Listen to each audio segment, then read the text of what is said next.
Hey, hey, good evening, good afternoon.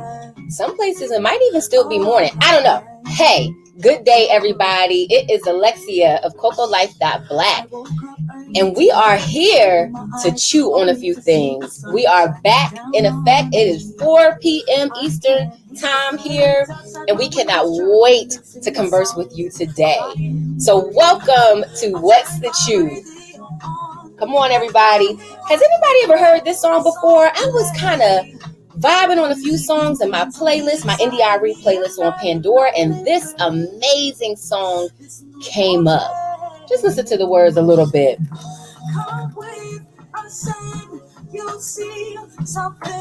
This is very much so giving. I feel like I should be cha-chaing and all the rhythm.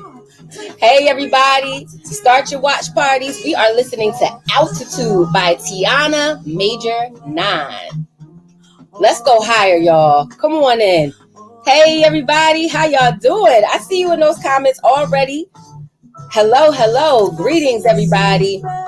And welcome again to What's the Chew?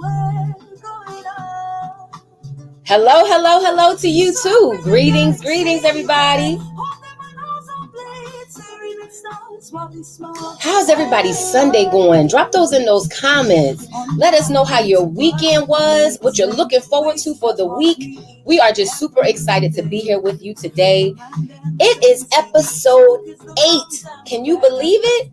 And so while we are continuing to vibe on this great day, we're going to bring on our other moderator for today, none other than the fairy godmother herself. Hey, how you doing, Mama P? How's everybody doing? And wait a minute, it looks like you have a guest there with you today. Hey, girlfriend. Hello. Actually, I'm a guest at her home in the RVA. That's Richmond, Virginia, my hometown. And, we've been friends since 3rd grade. Oh, go best friend. That's my best friend. Her crib. Oh, we got to have y'all do that TikTok when you be like, when you see her, you see me. When you see me, you see her. I'll send it to you. Don't worry about it. And I want y'all to practice that TikTok for the next episode. So how are you all doing today? How's today going? Beautiful. So wait a minute. I'm being nosy. Miss LaFarne. I mean, I feel like I have walked into the African American History Museum with all the beautiful artifacts, but I'm especially loving that mirror back there. I could just see myself looking in it with all the glory and glam and crown. Come on now. So talk to us just briefly about what we're experiencing. Like what's your motivation and incentive as you were decorating that particular space? What is that giving us? I love art. Wearable art, looking at art, being among artistic people like Patricia here, who's an artist. And we collect art. We travel and we collect. I love festivals. Oh my goodness, do I love a Black festival, arts festival. And that's where I see all of this stuff and I buy it and I just come in the house and say, okay, let's find a home for it. It starts outside and continues throughout every room in the house. Well, you know what? I'm excited for you sharing that because I think it's actually a great segue into our conversation today, which is centered around education. So we've been talking now for a couple of weeks around education. We're going to get into it, but just based on what you were sharing about your what motivated you and what inspired you, I should say, to have such artifacts there. I know a lot of the significance is built around education and you being knowledgeable and wanting to make sure that you kind of keep your culture, which is one of the major things that we talk about today, in close proximity. So that's one of the things I take away. Yes, definitely. I want to take a few minutes and just show you a piece that reminds me that I am free. Oh, come on now, Freedom. It's this piece here. Oh. When I look at this, I be like, this sister is free. I am not chained by anything or anyone. So this is a piece that speaks to me every day when I come into my office. Oh, come on, Freedom. I love that. And you want to know what? That reminds me too of the importance of our topic today, because one thing about knowledge is it is power and it has freedom in it. There is so much freedom in being edified and enlightened and aware. And that's why us as a people, this conversation that we're having as a whole is so necessary. So for those of you who are tuning in, it is Alexia, and I am here with Mama P, our fairy godmother, the moderator, the creator, co-creator of this experience that we're having, What's the Chew, which is an intergenerational conversation. So for those of you who are tuning in with us for the first time or watching the playback, what we're doing is gathering together. We are gathering together and we're having this dialogue intentionally around culture, health, education, and wealth. And so it's important for us to lift these different principles and points up because they are heavily influenced by our day-to-day activities. And so what we're looking to do is have this unfiltered conversation where we can set a platform. There's so many of us who are looking to get engaged in our communities, who are looking to create this dialogue, but we're just not sure exactly how to go about it. So that's what we are here to do. We are here to show you and to be the light for you and to set and create this platform for you. So as we grow, as we glow, we're going to be expecting all of our sister friends, our sisters across the globe to create your own experience. And we'll be keeping you lifted up about how you can do that in future episodes. So ladies, over the last 3 weeks, like I mentioned earlier, we've been tackling the education system. Okay. We've talked about critical race theory. We've talked, and the lack of said theory. We've talked about how the media influences our educational system and our self-image. And today we're going to wrap up and kind of tie all of this in a really important bow that holds our mask on as we lift up how COVID-19 has impacted our community, especially around this conversation of education. So let's go ahead and say hello to our guests. Say hey, everybody, to Ray. Say hey to L and Blue Jay. Say hey to Sister Monica and the T. Pearson of the T. Pearson Experience. Say hey, ladies. Hey, hey, Hey, hey. everybody. Hello. Hello, hello. We How have are a full y'all house tonight. doing? Today. We have a full house. It is. This Yeah. is a All wonderful four full house. For experts all in of our card this players area. out there. Right. I mean, all of them are coming from a different perspective, but the same themes. So it's going to be an exciting dialogue today. Yeah, really looking forward to it. And I think one of the first things that resonates for me, that why I'm excited about this conversation and us having it, is not because all of the points that we're going to cover are going to be happy points, right? There's some meat that we have to dig into and be truthful and honest about, but I'm grateful for it because we have the next generation right here with us. So when we talk about intergenerational, oh, we are serious. We have multiple generations, including Right. Miss Blue Jay, who is going to help to make sure that all these things that we're discussing, she's our inspiration. She's the reason why we're having this, is so that we can make sure that there's a space created for her and her peers to be lifted up. So, yeah. Absolutely. So with that, I want to do something just a little bit different. Could we please, starting with Ray, going to L, Sister Monica, and then T, if you could please, just, I know I said your name, but just share your name, where you are geographically or where you're from, whichever you would like to, and then also Miss LaFarn as well. And then just one person in your life who was instrumental to you. It doesn't mean there aren't multiple, but just pick out one person in your life that was instrumental to you as it related to your growth and your development as a woman. As a woman overall. So I'm going to start with Ray. Just one quick person. We don't even have to, very quick, like why, one word if you got it, but just want to know and lift that up. We'll start with you, Ray.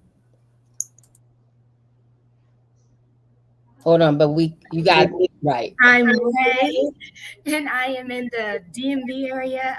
I'm located in Southern Maryland, and someone that is. I want to say when I was younger, I actually used to read a lot of Maya Angelou. So she played a major part in in me pursuing education and teaching literacy. So I go with her. My was that Oh, I same love me some person? Auntie Same Maya. person? Yes. Yes, yes, and I love me some Auntie Maya. Oh my gosh. So in agreement with you. All right, let's shoot down to L. Hey everyone, I'm Elle, and I am here in Philadelphia, or Philly as we call it. I actually can't think of one. I feel like I was influenced by so many different women, both like closely in my life, such as relatives, mothers in my church, and then people, of course, that we would read about or kind of see kind of influential in society. So I just feel like all the Black women I've ever come into contact with or have heard about have influenced me and made me just want to be stronger and greater for our community. Awesome. Thank you so much for that. Sister Monica, how about Hello. you? Hello, everyone. I so totally have to agree with Elle. There's been so many African American women that have influenced me. I really have to go back to my mother, who was a single mother and a widow at age 28. And so she was able to maintain four children. Of course, she got into another relationship, had an additional two, but remained a single mother for most of her life. So I saw her hold down our house, make sure that we were able to go to private schools, and really just always instilled those values of doing something, whether it's either going to college, which really, from the perspective of where I was, it was a difficult reach, growing up in a very modest household. But actually being in a position where she would say, do something, whether you take a trade, just do something, make something a part of your life. And she always kept us dreaming. So, Ooh. so no matter what our money situation was, we always had something. So we always relied on the things that, were free, and the stories that she would tell, and so I just have to say, really, at the core of who I am, being honest and integrity, it all came from my mom. And then Oh yeah. everything else came later. Monica, where are you? Where are you residing? What neck of the woods are you in? Yeah, so I am in central Pennsylvania now, but many of you know from previous shows, I'm born and raised in Tulsa, Oklahoma. Yes, yes, Yeah. yes. Thank you Hmm. so much for that. And T, for you, who has been influential in your life, especially when you think about the woman that you are becoming? Myself. That's my answer. Because I feel like I had a lot of influence, like Elle said, and like Ray said, and listen, we all had a village, right? And so I feel like I've always had. Can you hear me? Yes. Okay. I feel like I've always had a village of support, but last year I discovered who T is. And I'm in this process of still learning who I am. And so with this journey, I'm gonna pat myself on the back because I'm discovering who I am and what I need, what I want, what I deserve. And so the woman that I'm growing into now is a result of me hearing all of them women for years telling me what I shouldn't be doing, what I don't need to be doing, and who I don't need to be around. And so now I'm taking all of those lessons and bringing them into who I am now and who I want to be moving forward. So, that's probably the most cockiest answer I think I've ever gave in my whole Uh-huh. life. Look, your And face I is love like, it. And I love So it. stuck. but this is me patting myself on the back for the journey to which I'm on. So, What and I I'm got my daughter across the table clapping for me too. what I'm So, hearing you say, T, is you took a journey inward and discovered yourself. yes, Yep. ma'am. Yep. Yes, ma'am. And I'm still discovering. We Yes. all Still are. discovering. That's And Hmm. why shout there's out got to to be all an the women. ing. There's Shout got to out to be. the women that's been in my life though. Like, they all laid that seed and planted them seeds and watered those seeds. And now I'm finally looking at the garden and like, dang, it's been here all the time. So I'm starting to eat those fruits that was planted for me. So good. I love it. I love it. Miss LaFard, how about you? Who has been influential in your life when you think about the woman that you are becoming? I'm going to go back. I'm an old soul, but I'm going to go back to my beginning of adulting. There was a young lady that I had my first job with. Her name is Dolores Whitaker, and she's still among us. And she was saved, smart, and sassy. And I loved everything about her. She was just the opposite of where I had come from. And I got under her wings, and she taught me so much about life. And she's still my mentor. Ooh, I love it. I love it. I will go and then Mama P, I'll kick it over to you. So I would say the person, when I think about who I'm becoming today, yes, there's been a ton of people in my village around and all of that, but I'm going to intentionally lift up today Camille. When I tell you over this last year, my 9-year old going on 10-year-old Right. has shown me some ways to be resilient, to be positive, to be thoughtful, to be encouraging. Oh my goodness. I can't even imagine where I would be right now if I was kind of on this thing by myself, having to endure learning throughout this pandemic, which we're going to, talk about today, what that's like.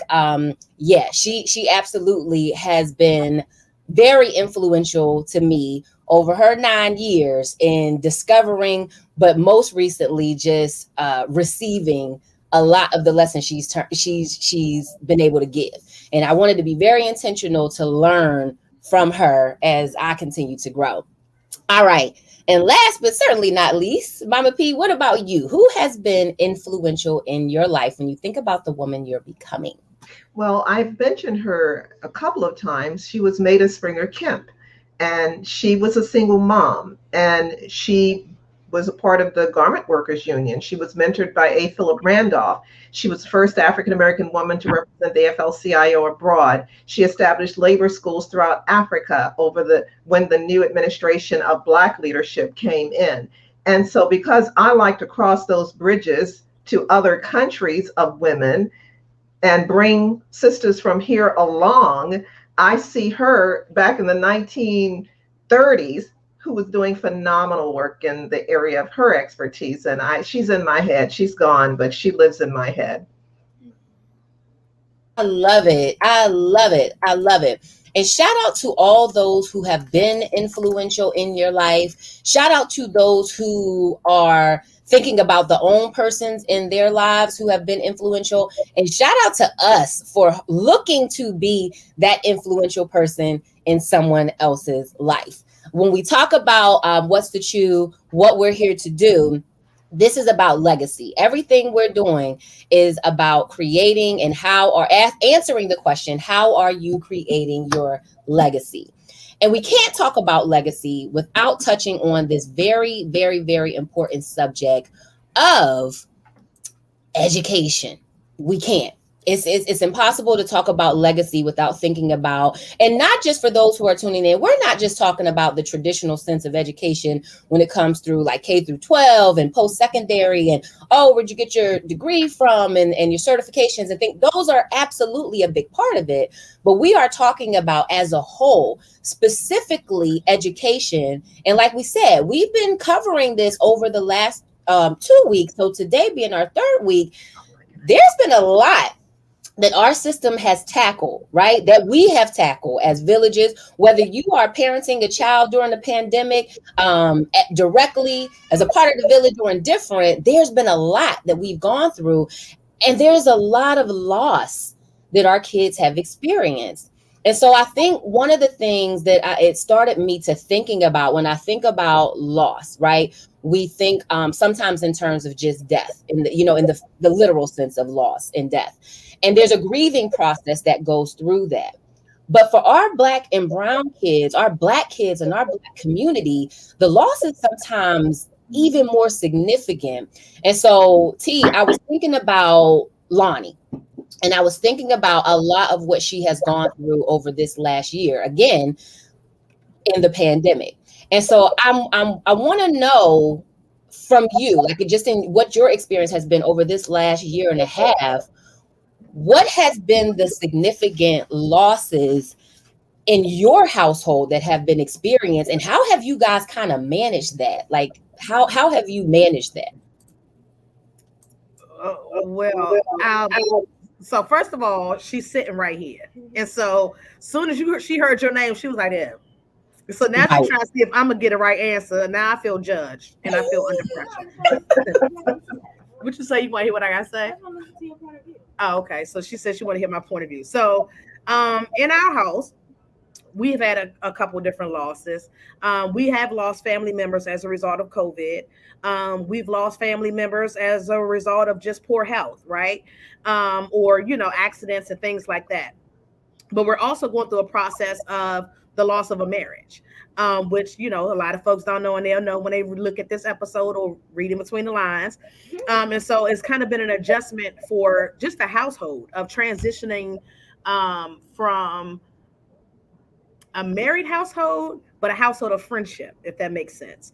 And so there's been a lot of conversation and a lot of transition in that way, as we kind of still um, pay attention to like what's going on currently. Like, we still have this pandemic. We still have, her going into high school this year. So that's an adjustment. So the loss of middle school.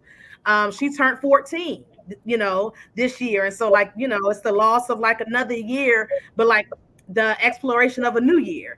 And so like we've had all of these developments and all of these growths, but at the same time, it's been um yeah, she says really hard, but it's also like me trying to show her the resiliency of a Black woman, and like that my progression isn't based off of my past failures or second marriage, and so like it's Yeah. processing through those things, but letting her know that like it's not about being strong, because I think I've said this before. Strong is just a word, but resiliency is the mindset. And so I'm teaching her to just build that resiliency, that even though things don't necessarily go as planned, I think I posted this the other day. It may not went as planned, but it was planned. And so if we go on the belief that God has everything planned for us before we arrive, I can't question it. I just have to kind of walk this journey to which He's given me now. But education is key. So I'm educating her about a lot of different things and a lot of different ways as a Black woman, but also just as a woman. And also just as a person, that lives in the DMV area, and and as a intelligent young woman, and teaching her that it's okay to be intelligent. It's okay to use what you have, but it's also to learn. It's okay to learn who you want to be and be able to put those factors into place as you move forward. So, did I Man, answer right? what she say? What's the feedback She from the says, gallery? I did pretty good. She says overall it's just been difficult and it's been a journey. And yeah, so she says it's just been difficult and it's been a journey. Yeah, I think that's real. And a couple of the things that you said, that one thing in particular that I really want to lift up, especially because you were so transparent about your own experience, right? So in the midst of the COVID-19 pandemic, like you said, you've been finding yourself. So you've been managing yourself and your own journey, along with helping to navigate that of your daughters of the same existence, and then being able to make sure that you continue to lift those things up. So, I mean, I think that's something major, that we need to all give ourselves like a pat on the back, a hug, some encouragement and love all the way around for being here, and not just trying to kind of press on, but being Listen, intentional. a psych ward had my name on it. The third floor bed had my name on it. And so it's Listen, like I ain't want to color no more. I ain't want to be I ain't want to drink apple juice out the carton no more. So I had to get my mind together before I lost my mind. And yep. that's where I was going. So, it's a picking up the pieces and moving forward. That's real. That's real. I see a lot of head nods as it relates to loss. So I just want to kind of open it up too, to Monica, Ray, L, Sister LaFerme, Mama P. When you think about over this last year, and yes, we're talking about education, and there's been some major losses as it relates to that. But you've also been impacted and influenced by that too. So, what has life been since all this is going on? And again, whether you have somebody, whether you have a youth directly in your midst that is navigating this, or just because of your experience as a part of that village, what has that been like trying to live in this reality of COVID-19 and how we've been affected in our educational system? I think, oh, you want to go, Ray? No, you go. I'll go after you. I think like the loss of freedom of like being able to go and do what you want, right? Because you have like this pandemic, this deadly pandemic that no one knows anything about. Like it's new to the doctors, it's new to healthcare providers, it's new to everyone. So no one knows really how to proceed. So then we were at a point where like we couldn't do anything because they were still figuring things out. And for me, I had an infant. And so it's these milestones that, you know, children, they go through when they're younger, and the whole like, I knew I wasn't ready to send her to daycare, but I wanted her to socialize with other children. Well, her socializing with another child means that I either have to go to their house or they have to come to my house. So now I'm opening myself up to this big virus that no one knows anything about. And so I felt like there were so many restrictions in that sense because, you know, I want her to build her skills of socialization and know how to interact with other babies. But at the same time, like, I'm not going to take her to a park because all of these germs are just everywhere and she has no immune system. So it was that loss of freedom of like not being able to just like go out and take a walk because you're scared somebody might breathe on you, or just like small things that we will usually take for granted. Like me, I like to go to Target, like that's my space. So like walking around Target up and down the aisles, like I couldn't do that because again I have a baby, and I'm not gonna lie, she's cute. People gonna want to come up and touch her and talk to her, and I don't want them in my space. And so those small freedoms that we take for granted, when COVID first hit, we're just like, oh my goodness, now we can't do anything. And she is amazingly cute. She's superbly beautiful, and you're right, because and that is an issue because people didn't know how to stay compliant. They still don't know how to stay compliant. You know, I'm not going to call out anything in particular, but there's some struggles even in our community as it relates to people being compliant to a lot of these suggestions now, because the mandates have been lifted to keep us safe. So, Ray, I know you also had a position. Please weigh in and share when you think about what has happened over this last year. What has life been like for you? So I was a stay-at-home mom for 3 years, and I just decided to return to my career as an educator. So this year was the year I returned, and it was Wow. so different. It was so, I mean, I knew it was going to be different, but I didn't know that it was going to be this drastic.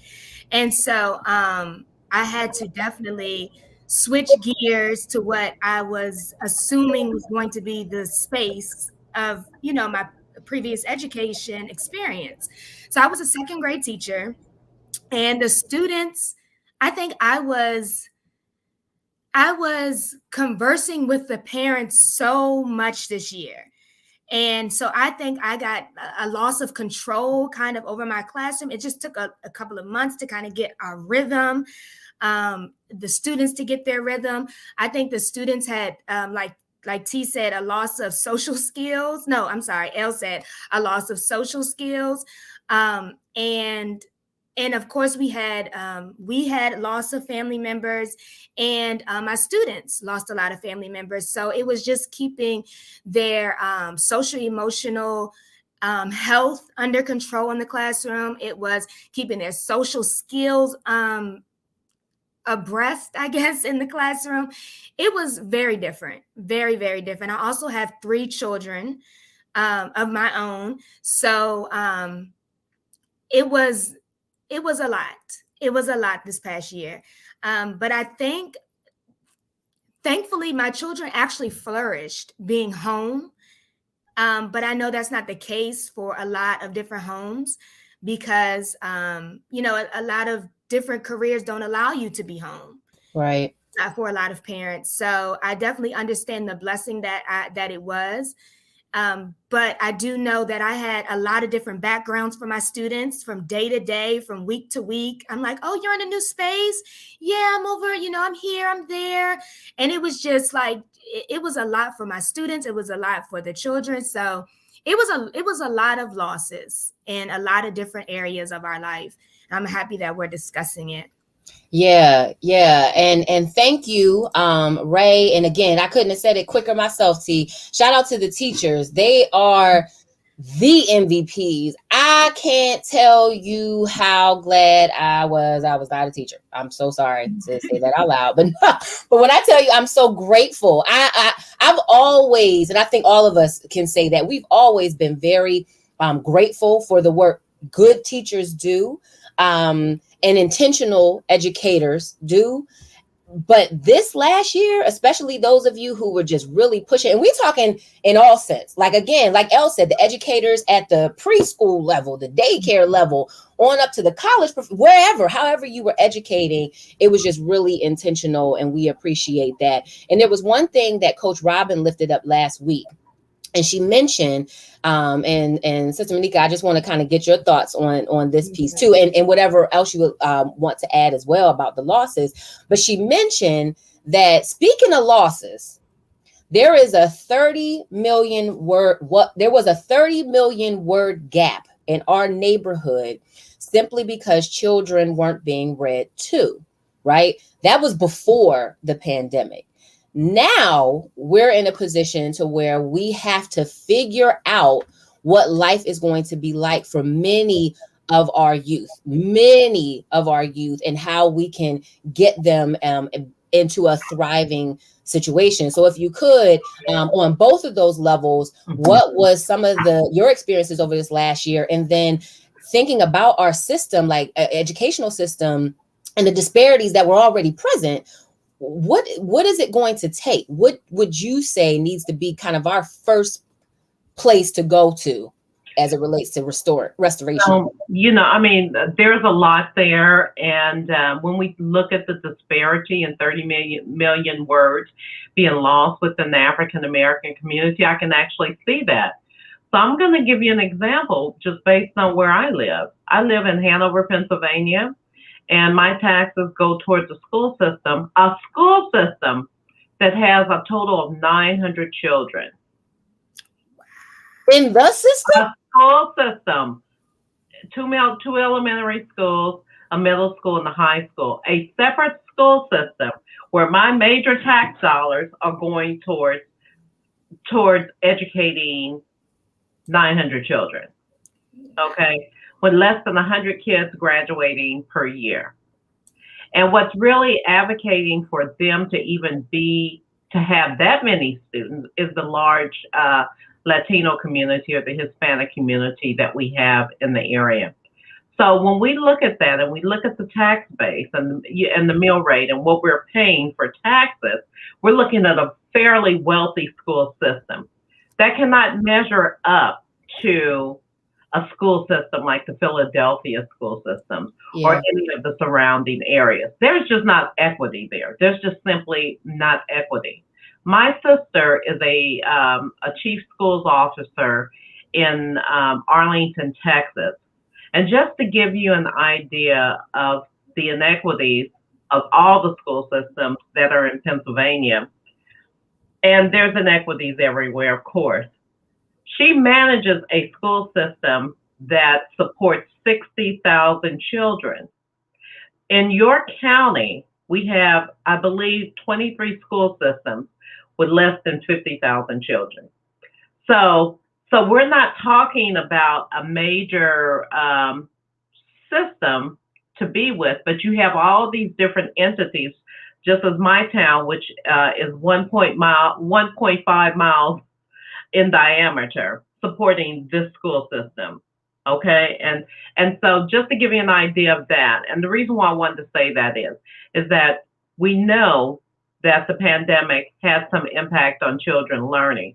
But every single child in that school district goes home with an iPad. They had been long before the pandemic. So when the pandemic occurred, they were immediately able to transition to electronic or digital learning or home learning immediately, because you have those levels of inequities. Not to say that no child, uh, every child benefits actually from the person to person interaction, the teacher to student interaction, the social interaction. All of that's important for learning. And I think over the entire world, as we look at what we've had to do to maintain this, all I'm saying is that when you're looking at African American children in urban areas, they are definitely going to have benefited less with the pandemic, and they were definitely hurt more. But I just wanted to put it in perspective that everyone is not suffering at the same rate.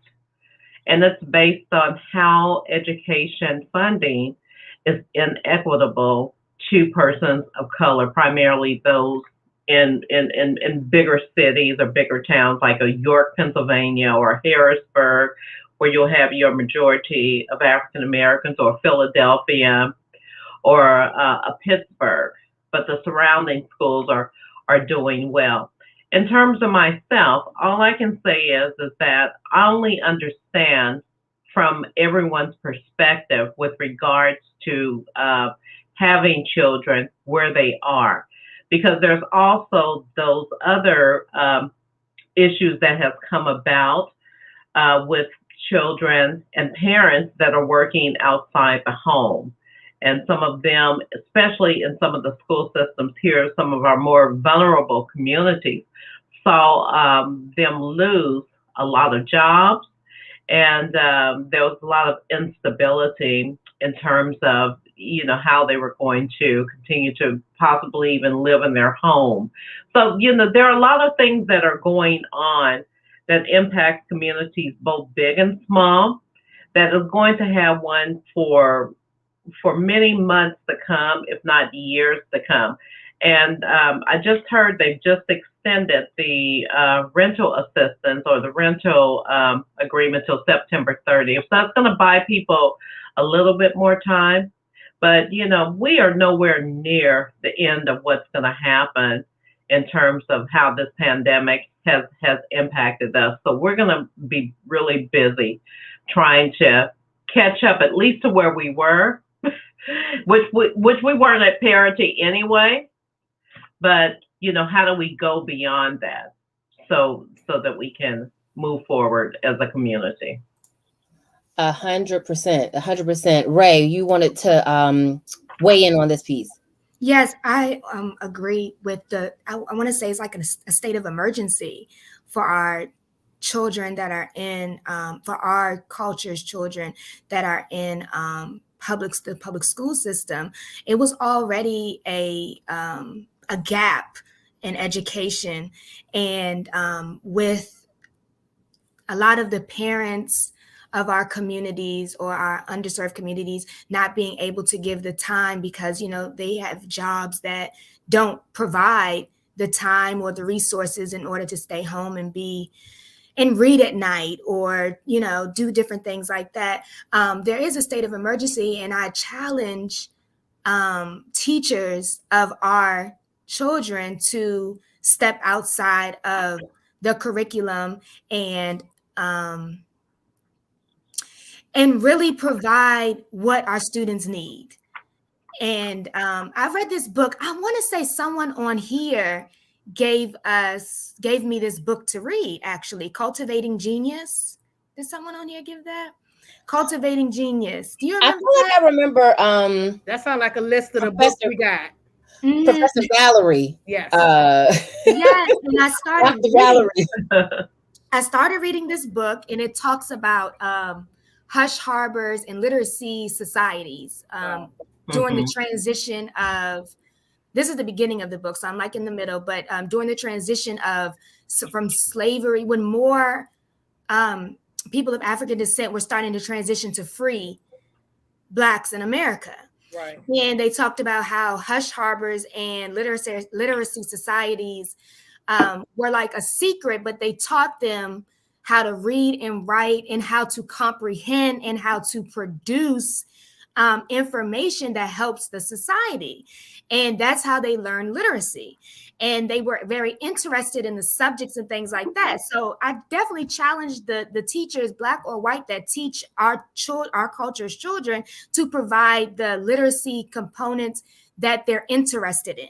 Because a lot of the books, they have people that they can't relate to. And so they're not interested. So I definitely step out of the curriculum and give them books that have faces like theirs in them or subjects like theirs in them.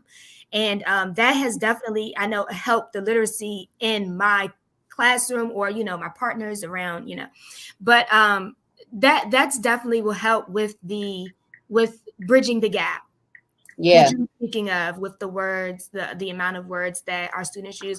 And also being at early childhood, you can just talk to your children. You have many words, that just talk all the time. My husband teases me because I commentate my life, but I teach children.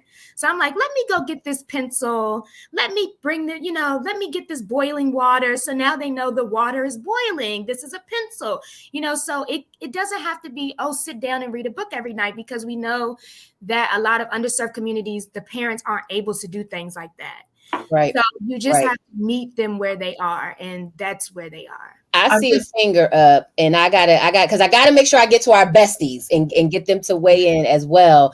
So for our besties, specifically, Sister LaFern, please weigh in, and then I got another question for the two of you as well. But pick up where you want to hit on right now. Wait, Uh-oh. but It's like Hollywood Squares. all right, wait, hold on? Let me unmute you. There you go. Okay, I agree with what has been said. I think that we've gained more than what we've lost, though. We lost some relationships, we lost some experiences, but I think parents being with their children brought together a connectivity and the truth about the family, the values, and everything came up. Um, we lost a lot, but with the help of the government and everything else, children now were exposed to things that they were not exposed to before. They learned through technology, they learned through the creativity of the teachers, and they gained new experiences. But more importantly, they spend time learning about themselves, about their family dynamics, and what goes on within the family and the values. And I think that's a good thing. We lost jobs, we lost a lot, but we gained so much more, I think. Well, Yeah. we gained a lot that's historical with respect to the strength of the African American community. This is a village of people, and I think what has happened is that we've turned to our village to be our source of resources, be it mind resources or resources tied to food, etc. Now, I work in the health communication space, and I just want to make that point because what's most important from my perspective is to make sure we have a healthy outlook with respect to how to protect ourselves against COVID.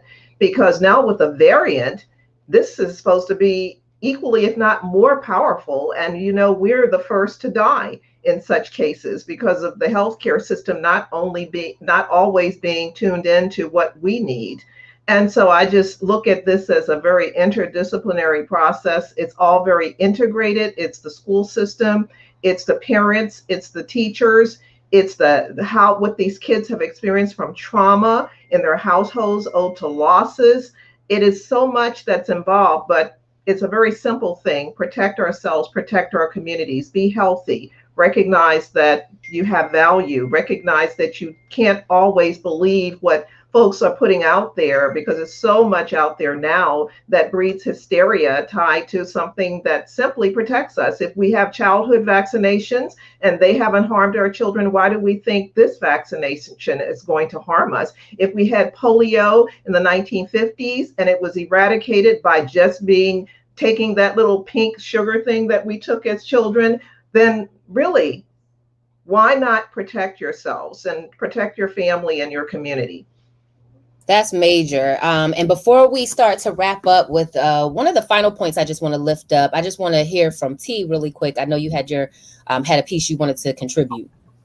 I want to add into what L said about the things that we learned throughout the pandemic and a shutdown.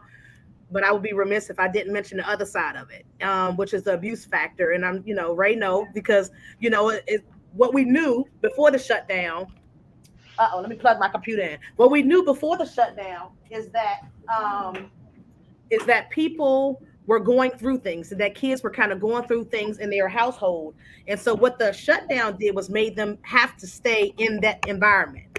And so what I want to add on to is what mom was saying, thank you, of us being a village. And so what I have learned within my own village and like what I've been teaching people throughout this pandemic is to pay attention to those village members that you had some questions about anyway. You had some questions about their mental health. You had some question about their parenting. You had some question about just them as a person. And so hopefully during this pandemic, people have paid attention to those people, but not just paid attention to be nosy, but paid attention with a solution or some kind of conversation to lead to a solution. Because we got DV victims that's been locked up in their household. We have children that have been abused before the pandemic, locked into their houses, being abused more. And so that's kind of what the shutdown brought to. But the village part should have been people closing in a little bit more on their village because you had to create that safe bubble. Like Elle was saying about the play dates. Kids need play dates. And so it's trying to create that safe bubble because I've done it here. Just figure out who are we safe around. But when you're figuring out who you're safe around, hopefully you've been paying attention to those who may not have been safe, and have used education and resources to be able to get them into a better place because then we all can move forward in a safe way. Mhm. 1000%. And again, you took the words right out of my mouth. There is that element. And that's why we're here. That's why we're saying in your communities, creating this same conversation. And we will show you, we will be your advocates to help you to create a social justice experience that's centered around understanding and talking about the culture, the health, the education, and the wealth as it appears in your village, Right. in your area, in your community. So much of what we see here in each of us that you see in these little squares, like we were talking about playing Hollywood squares, is not that we would be remiss if we did not acknowledge it. There's struggles. Please don't get it twisted. There has been struggles in each and every one of our lives pre the pandemic. And what has helped us to move forward has been each other, has been being transparent about it. So not suffering in silence, creating a space for others, giving space to yourself, educating yourself. I've learned something so much over this time. To Ray's point, it didn't come from a book. I could have, and I'm not discounting the consistency and the formalized piece, but also a thing that I learned from Sister Monica is learn your history, not just like the African American culture history. Because to that point, nobody wants to hear about Davy Crockett. And God bless Rosa Parks and Martin Luther King and all of them. That is not it. Yeah. Just like how today you only see certain figures in the light. Again, you love Beyonce, you love Riri, you love what's her All of name? Janelle Monáe. yeah. But there's so many other talented artists out there whose names don't get lifted up. So it's the same thing when it comes to your history. Yes, you know all of those prominent figures, and there's some prominent figures in your life that you may not know about without getting a chance to talk about those things. So one last thing that I just want each of you to hit on, just like how we talked about the losses and Sister LaFern started to kind of go there. So I'm so glad because it's a great segue. We talked about the losses, and it's important to acknowledge the losses because you got to let them settle in, whether it was the loss of loved ones, whether it was the loss of something tangible, material things, whatever that may have been, it affected you. But now I also want to know, starting with our besties in the house, what was something that you feel like you gained? Just one thing you feel like you've gained also during this pandemic experience and quarantining since it started. I'll start off. I've gained a lot of new relationships. Ooh. It's about people, it's about connection. And COVID had me having meltdowns because I didn't know how to turn the computer on, do Zoom, do any of that. But I was able to get a coach. But as a result of that, I have connected to people all over the globe, who share in experiences, our truth, and our relationships. And I've gained that, and that is something that I'll always have. May I echo what she said? You Hmm. better. You better. All So right. yes, and what you're saying is so true. For me, I have well, basically, it's just an acknowledgement that I'm on the right track with respect to my purpose. I've always felt we were an interconnected community, not just domestic, but global. And this pandemic really did make that so much more prominent. And as a result, from a business development perspective, I've gained some new relationships that I'm doing business with. And again, if it's for the common good, I'm interested, totally interested in doing business with folks who are committed to making a social difference. People Ooh. who recognize that what we do, if it doesn't have a responsible ethic attached to it, I can't be a part of it. And health is vital. Education is vital. Knowing your culture is vital. Wealth, our next section, is equally vital. Thank you for that. Thank you so much for that. All 1000% true. Mhm. So, pivoting over here to L, what is one thing that you may have gained? I'm actually gonna kind of go on the same wave that they were just on, because I feel like I've definitely just gained more relationships. And so, although I've lost a lot of relationships, I've actually gained more meaningful relationships that will help me kind of navigate as I find what my purpose is and kind of get more into my purpose. The people that I've gained actually will be better resources for me while I'm going through that journey. So, yeah, relationships, man. Just like so many people have come into my life that I least expected, who are so influential. It's just crazy. So yeah, relationships. Who? Like who? It's like, no, I ain't gonna put you on spot. Okay. Listen. I was going to say your name. It's Now okay. I'm No, not going to say your name. I know. I'll wait. I'll wait. No. All right. Ray. Ray. What's one thing that you feel like you've gained? So I definitely gained I guess the understanding to cherish those meaningful relationships, like everyone else has said. But I think I've also gained confidence, and I think all of us have, especially like LaFern said, with us maneuvering technology, just being in the different space, and even just moving through the different phases of the pandemic. You know, the different schedules that we had. Now we're, go back into the building. Okay, now we're here. Now we have to wear masks, but now we don't. And now the vaccine's coming out. I mean, it was just so many phases. And so I think confidence in ourselves and that we can keep it going through all anything that life throws at us. That's a Mm, great one. And mm. I about know, but you got to say it for the people in the front and the back and the left and the right. What have you gained? Not wait. Look, let's start with that. I ain't getting no COVID. Wait, let me go ahead. Y'all see that bow tie tied around that neck, and I ain't choking and I'm talking. You feel? But Yes, what bow tie. did, what did I gain? I gained some mental health toolkits, re-ups, add-ons, because before the COVID, my patience was about here. And I was working on it again here, but then we shut down, so it went back down to here. But what I gained is more patience, more understanding that everything don't move in my urgency. Anybody ask you? I heard that. Right, she all over. I meant to mute my mic. She was all. So what I've learned is, different things that I can add to my toolkit, man, so that my mental health can stay together, and so that I can continue to move forward, learn culture, health, education, and wealth. Because y'all know I gotta bring it back in. Because I be liking stuff to chew on. You know what I'm saying? And that's the chew. That's all I got.